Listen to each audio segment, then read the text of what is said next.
We've all worked for a manager at some time, whether it be in a fast food restaurant, a grocery store, an office, or manufacturing, wherever. But have you ever had the opportunity to work with a leader? In an organization, sometimes leaders and managers are seen as the same, but their roles are very different. In 1999, Martin wrote, "There's a difference between an act of leadership and an act of management. Exactly where that difference lies depends on who's speaking." Oftentimes you can find a leader in a non-management role inside an organization.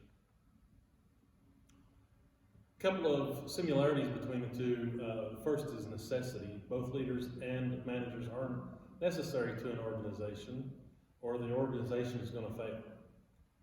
You've got to have a balance between the two. If you don't, you'll come up with a situation where there's too many leaders and not enough managers. There'll be a plan be developed, but nobody there to make sure that the plan is seen through.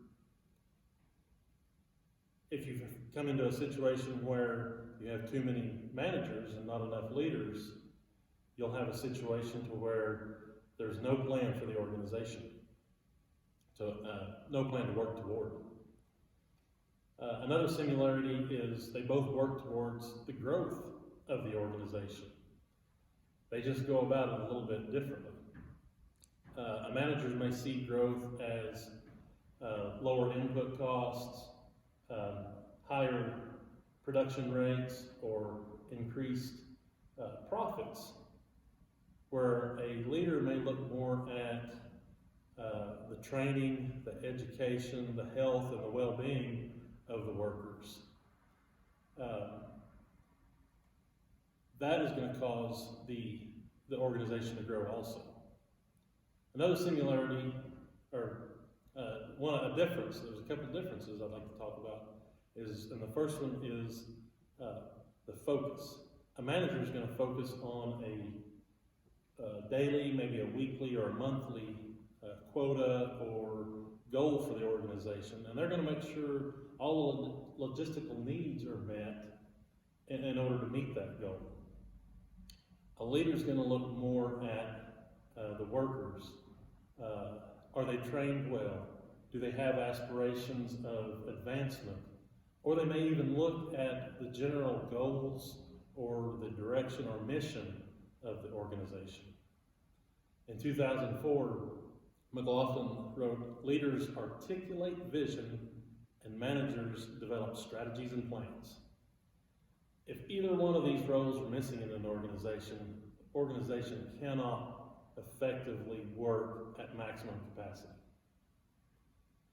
The second difference is how management or managers and leaders or leadership address problems with personnel.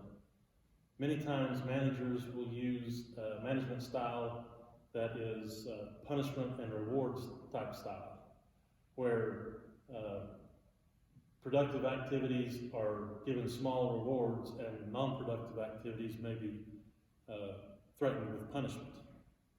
Leaders are going to address this a little differently.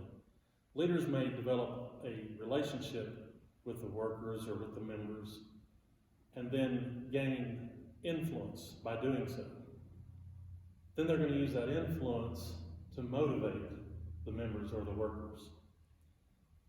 2017, Scroggins wrote, "Influence has been and always will be the currency of leadership."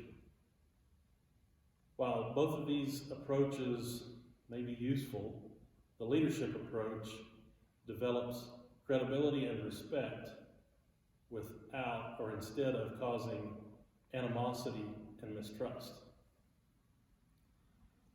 Knowing when to manage and when to lead is an important skill set to possess. The situation that an organization may face is going to or may dictate whether management is needed or leadership is needed to see the organization through it.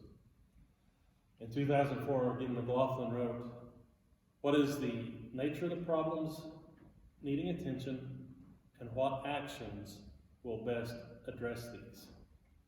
So once the organization is able to identify the problems, then they can start to assess how they're going to correct the problems. Whether it's through leadership tactics or management tactics, it is important to discern which one is needed in order for a positive outcome. In conclusion, leadership and management play totally separate roles, but are very important roles in an organization. It's also very important to have a balance between the two. If the balance is skewed too far one way or the other, the organization is going to suffer. In general, leadership gives an organization purpose or destination, or a destination. Management gives that organization the ability to fulfill the purpose or the ability to arrive at the destination.